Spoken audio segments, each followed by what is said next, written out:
નમસ્કાર ખેડૂત મિત્રો, હું પ્રજાપતિ અલ્પેશ આત્મા યોજના વતી અને જય ગોગા હોર્ટિકલ્ચર નર્સરી વતી આપ સર્વેનું હાર્દિક સ્વાગત કરું છું. મિત્રો, આજે આપણે જલોત્રા ગામ ખાતે એક ફાર્મ હતું જેને આપણે એપ્રિલ મહિનાના અંદર જે ઓલ્ડ પ્લાન્ટ હતા, આજથી 20 વર્ષ પહેલાંનું પ્લાન્ટેશન હતું. આ રીતના આંબા હતા, બહુ મોટા મોટા, કે જે રોગથી પૂરેપૂરા ભરપૂર રોગવાળા હતા. એને આપણે રિનોવેશન કર્યું, મીન્સ કે કટિંગ કરી આ રીતના આપણે રિમૂવ કર્યા હતા.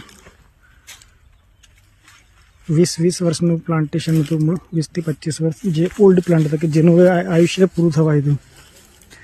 એ જ આંબાને આપણે આ રીતના રિમૂવ કરી અને ફરીથી જ્યારે શરૂઆત કરી હતી આપણે પ્લાન્ટેશનની, એ ટાઈમે જે ઉત્પાદન આપતા હતા આંબા, એ જ ઉત્પાદન પાછું એમના ઉપર સ્ટાર્ટ થઈ શકે છે. મિત્રો, તમે જોઈ શકો છો કે આપણે